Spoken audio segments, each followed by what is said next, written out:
Welcome back to Podstopia, the podcast where imagination, science, theology, and society meet. I'm your host, Faith. Today we step into a question that is as old as philosophy and as pressing as the age of avatars and AI. What does it really mean to see? Is the world we experience truly out there, or is it a projection of our own minds? And if that's the case, does it matter whether we meet a person in flesh and blood, or encounter them as an avatar glowing on a screen? To explore this, I'm joined by theologian, biblical scholar, mentor, and life coach, Chris Amelga. Chris has spent years walking with people at the intersection of faith and transformation, blending spiritual wisdom with psychology and science. He's passionate about peeling back the layers of perception and leading us toward deeper truth. Chris, welcome to Podstopia. Thank you, Faith. I'm glad to be here. And yes, you're right. This is one of those questions that sounds straightforward, but the deeper you go, the more it transforms how you see yourself, the world, even God. You've described the brain as the trickiest projector.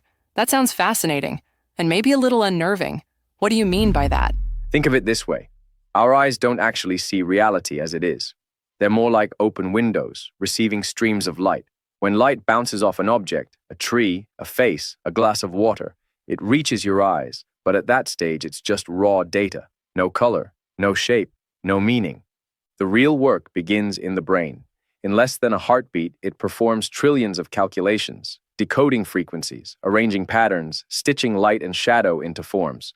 So when you say, "I see a tree," what's actually happening is your brain has painted its version of a tree on the canvas of your consciousness. So the tree outside my window is less the tree itself, and more my brain's rendering of it? Exactly. Your brain is the ultimate filmmaker. It doesn't just project, it edits, interprets, even adds a soundtrack called memory. And here's the profound part. Not everyone's projector tells the same story. Two people watch the same sunset. One swears it's fiery orange, the other insists it leans purple. Both are correct, because each brain has filtered the same data through unique biology, experience, even emotion. That's mind-bending. So the world as I think of it isn't just out there. It's happening in here, shaped by my own perception. Yes, reality exists, but perception is personal. And that's why no two people live in exactly the same world. That already feels theological. Scripture talks about what's unseen being more real than what's seen. How do you see that connection? Paul writes in 2 Corinthians that what is seen is temporary, but what is unseen is eternal. In other words, our senses are fragile, easily fooled. But truth, spirit, essence, these run deeper than perception. This is where psychology and theology harmonize. Psychology tells us the brain is selective, reconstructive, it invents coherence. Theology reminds us that beyond all projections, there is a greater reality, a divine source, an eternal truth. And that brings us to avatars and AI, doesn't it? If perception is already constructed, does it matter whether I see a real person or an avatar? Exactly. If your brain already paints the movie, then the source, whether pixels or flesh, may not matter as much as the meaning. Think of cinema. You watch a film, knowing much of it is CGI or carefully staged, yet when the story grips you, you laugh, you weep, you tremble. Your brain doesn't file it under false. It registers the emotion as real. Yes. I've jumped out of my seat during a thriller, even though I knew it was computer graphics. My body still believed. That's the power of perception. The nervous system reacts to what the brain presents, not to the raw data behind it.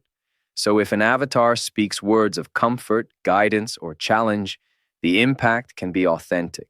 Neurologically, the response is real. Spiritually, the transformation can be real. That's inspiring and a little unnerving, because it means avatars and AI could shape people's sense of reality in profound ways. Yes, and that's why discernment is crucial. The brain's projector can display both truth and illusion. The medium is neutral, but the message matters. A film can inspire courage or spread lies. An avatar can point you toward wisdom or manipulate with deception. The responsibility lies not in the pixels, but in the purpose. So maybe the real question isn't, is this real life or just an avatar? Maybe the deeper question is, what truth is this projection carrying? Exactly. What we call reality is layered. Biology, psychology, philosophy, theology, all woven together. And in that weaving, the heart of the matter is not whether you're seeing flesh or code, but whether the encounter brings you closer to truth, to love, to God.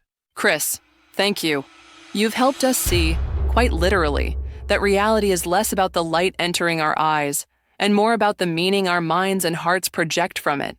Thank you, Faith. It's been a joy to share. And thank you for listening to Podstopia. Remember, whether through light, pixels, or presence, it's the truth behind the image that matters most. Until next time, stay curious.